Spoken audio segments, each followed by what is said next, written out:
Hello Sagittarius, welcome to my channel, welcome to soul satisfaction. मैं आप सभी का स्वागत करती हूँ फिर से एक बार मेरे चैनल में। आज हम लोग जो देखेंगे वो है ईयरली रीडिंग। 2024 स्टार्ट होने वाला है एंड हम सभी जानना चाहते हैं कि इस ईयर की क्या एनर्जीज है, कैसा जाने वाला है हमारा ये ईयर। तो गाइज मैं बता दूँ, एक जनरल रीडिंग है, कलेक्टिव गाइडेंस है मेरे सारे व्यूवर्स के लिए। तो इस वीडियो को एंड तक जरूर देखिएगा। अगर आप कनेक्ट हो रहे हो, रेजोनेट हो रहे हो तो मुझे कमेंट सेक्शन में ज़रूर बताइएगा। साथ ही साथ अगर अभी तक फॉलो नहीं किया तो फॉलो कर लीजिए। सो आज हम लोग जो देखेंगे वो है रिलेशनशिप रीडिंग। तो जिनका भी रिलेशनशिप ऑलरेडी चल रहा है तो अपकमिंग 6 मंथ्स उनके लिए क्या एनर्जीज है, क्या मैसेज है, डिवाइन हमें क्या गाइडेंस देना चाहते हैं। नेक्स्ट, अगर किसी का नो कॉन्टैक्ट सिचुएशन है, सेपरेशन है, ब्रेकअप है, ब्लॉक कर दिया है या जो भी केस है आप लोगों का बात नहीं हो पा रहा, तो अपकमिंग 6 मंथ्स की कैसी एनर्जीज है, क्या क्या डिवाइन हमें बताएंगे। एंड नेक्स्ट, जिनका सिंगल्स है उनके लिए कोई न्यू गुड न्यूज़ है, कोई न्यू एनर्जीज है, कोई रिलेशनशिप है, ये सारी एनर्जीज भी हम लोग चेक करेंगे। सो ओवरऑल ये रिलेशनशिप रीडिंग है। सो अगर आप इस रीडिंग से कनेक्ट हो रहे हो मुझे ज़रूर बताइएगा।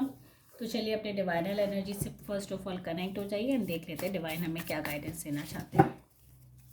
सो डिवाइन बताइए, जितने भी सैजिटेरियस सनशाइन वाले हैं जिनका ऑलरेडी रिलेशनशिप है या ब्रेकअप है या सिंगल्स है, उनके लिए जनवरी से लेके जून तक की कैसी एनर्जीज है। 2024 उनके लिए क्या मैसेज लेके आने वाला है। न्यू ईयर उनके लिए क्या मैसेज लाता है।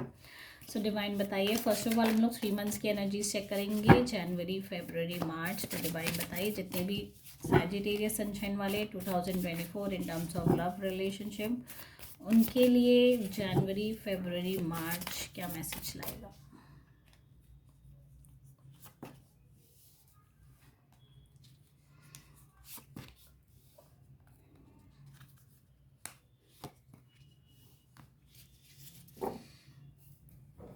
ओके, सो जनवरी की अगर मैं बात करूँ तो पेज ऑफ स्वॉर्ड्स की एनर्जीज है, ठीक है। नेक्स्ट हम लोग अगर बात करें एस ऑफ वैंड्स एंड उसके अलावा night of cups for March, ठीक है। सो गाइज मुझे ये लगता है फ्रॉम जनवरी मंथ आपकी लाइफ में कोई न्यू एनर्जीज आने वाली है, ठीक है। कोई नया रिलेशनशिप भी हो सकता है या कोई ऐसा पर्सन हो सकता है जिसको अभी रियलाइज भी नहीं कि वो रिलेशनशिप में आना चाहता भी है या नहीं, ठीक है। ये जस्ट एक फ्रेंड काइंड ऑफ एनर्जी महसूस होती है एंड डेफिनेटली एक पर्सनैलिटी ज़रूर है इस पर्सन की। एंड डेट टू बहुत ही यंग, मेच्योर नहीं कह सकती, इमेच्योर कह सकती हूँ। यंग एनर्जीज है जो अपनी दुनिया में, अपने ख्यालों में या अपने थॉट्स में खोया हुआ है, अपना एक सेल्फ इंडिपेंडेंट इंडिविजुअलिटी बनाने में लगा हुआ है।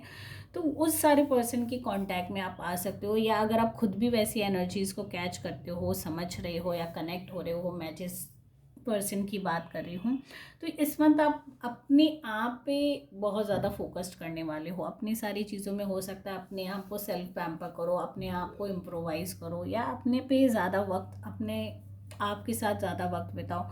हो सकता है थोड़ा नॉलेज गेन करो या बहुत ज़्यादा चीज़ों में डिटेल्ड में घुसने की कोशिश करो। तो ये सारी एनर्जीज मुझे नज़र आ रही है बिकॉज डेफिनेटली पर्सनैलिटी की बात यहाँ हो रही है। पेज ऑफ स्वॉर्ड्स अपने आप में एक इंडिविजुअल पर्सनैलिटी को बताता है which is very immature, young, energetic, कुछ भी करने को रेडी, कोई भी स्टेप। क्योंकि जब हम एकदम एनर्जेटिक एनर्जीज में होते हैं तो हम कुछ भी अपने लाइफ में एक्सप्लोर करने के लिए रेडी होते हैं।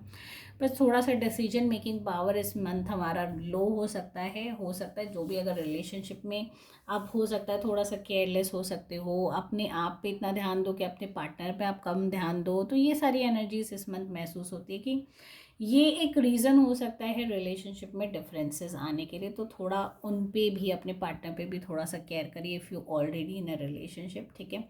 नेक्स्ट अगर हम लोग बात करें तो एस ऑफ वैंड्स है फेबररी मंथ के लिए। तो एक डेफिनेटली पैशनेट रिलेशनशिप दो पर्सन के बीच में बिल्डअप होता हुआ नज़र आ रहा है because it's talking about wands. तो मैं ये कह सकती हूँ बहुत ही पैशनेट है, फायरी एनर्जीज आप लोग दोनों के बीच में है। एक दूसरे से मतलब बोलते हैं ना, सेपरेट नहीं हो सकते, और ज़्यादा एक दूसरे की तरफ खींचे आ रहे हैं, अट्रैक्टेड महसूस कर रहे हैं। एंड बिकॉज लव मंथ भी चलेगा फेबररी मंथ, डेफिनेटली कुछ लव रिलेशनशिप बिल्डअप होंगे। तो यहाँ डेफिनेटली सैजिटेरियंस वालों के लिए बहुत ही अच्छा न्यूज़ है कि एस ऑफ वंस की एनर्जीज है तो कहीं ना कहीं एक नई बिगनिंग रिलेशनशिप में स्टार्ट होती हुई, एंड दैट टू वेरी दोनों तरफ से वो खिंचाव है, ऐसा भी नहीं कि वन साइडेड लव है, it's definitely two sided love नज़र आ रहा है। सिंगल्स वालों के लिए can be a good opportunity, because अगर आपके मन में किसी के लिए लाइकिंग है तो वो डेवलपमेंट की तरफ बढ़ रहा है, वो एक ऐसे स्टेज पे जा रहा है जहाँ आपको फील हो सकता है कि हाँ this person is actually in love with me, and कहीं ना कहीं कनेक्शन स्ट्रॉन्गर बनता हुआ नज़र आ रहा है। इस मंथ हो सकता है प्रपोजल मिल जाए, आप लोग दोनों रिलेशनशिप में आ जाओ। अगर किसी का नो कॉन्टैक्ट सिचुएशन यहाँ इस केस में है तो मुझे लगता है कि वो जो एक डिस्टेंस आप लोग दोनों के बीच में था तो वो एक वापस से रीबॉन्ड होने की इंडिकेशन यहाँ मुझे मिलती है, बिकॉज कहीं ना कहीं एक बिगनिंग हो रही है वापस से। अगर हो सकता है वो बिगनिंग सेपरेशन केस वालों के संग भी हो सकता है कि सेपरेटेड है तो डेफिनेटली वापस मिलना चाह रहे हैं। एंड अगर मार्च मंथ की बात करूँ तो knight of cups, so somebody is eagerly waiting to propose you, eagerly waiting to be in your life, बहुत ही ज़्यादा मतलब केयरिंग है, लविंग है। तो यहाँ बहुत अच्छी एनर्जीज नज़र आ रही है मार्च मंथ में कि हाँ definitely that person is particularly in desperately in love with you. तो उनकी आप खुद भी कार्ड की एनर्जीज देख पा रहे हो कि वो पर्सन दिन रात सिर्फ आपके बारे में सोचता है, उसके मन में आपको लेके एक जो अलग अटैचमेंट है, एक लव है, केयर है, नोबडी कैन चेंज दैट। तो डेफिनेटली ये एनर्जीज मुझे मिलती है कि वो पर्सन कंप्लीटली रेडी है प्रपोज करने के लिए आपको, प्रोवाइडेड यू आर इंटरेस्टेड। ठीक है, बिकॉज नाइट ऑफ कप्स है, डेफिनेटली एक यंग एनर्जेटिक ब्यूटीफुल पर्सन आपके लाइफ में एंटर होने वाला है। इट जस्ट आप अपने स्पेस में उसको एंटर करने दोगे, उनसे कनेक्ट होगे, वो आपकी चॉइस रहेगी। तो definitely March month could be good for जिनको नया रिलेशनशिप चाहिए उनके लिए। सेपरेशन भी है तो मुझे लगता है कि पार्टनर कोई ना कोई स्टेप ज़रूर लेगा रिवाइव करने के लिए। ठीक है, इस मंथ मुझे ये भी लगता है कि पार्टनर डेफिनेटली कोई ना कोई, बिकॉज अभी क्या हो रहा है वो इमोशनली आपसे अटैच है तो वो आपसे सेपरेशन भी काफ़ी टाइम तक हैंडल नहीं कर पाएंगे। तो उनके माइंड में चल रहा है कि कैसे ना कैसे करके मैं इसे मना लूँ, कन्वेंस कर लूँ, एंड फिर हम लोग एक कंक्लूजन में आ जाए कि रिलेशनशिप कैसे आगे हम लोगों को कंटिन्यू करना है। तो ये सेपरेशन वालों के लिए खास करके, एंड जो ऑलरेडी रिलेशनशिप है उनके लिए भी गुड न्यूज़ है कि बहुत ज़्यादा पैम्परिंग मिलने वाली है पार्टनर की तरफ से। ये भी मैसेज आ रहा है, बहुत ज़्यादा पैम्पर करने वाले हैं इस मंथ आपको। लास्ट हम लोग देख लेते हैं नेक्स्ट वो रहेगा कि अप्रैल मई जून कैसा जाने वाला है। तो डिवाइन बताइए जितने भी सैजिटेरियस सनशाइन वाले हैं रिलेशनशिप वालों के लिए, या लव एंड रिलेशनशिप ऑलरेडी चल रहा है नहीं भी है तो भी कैसी एनर्जीज है। अप्रैल मई जून के लिए क्या मैसेज है 2024।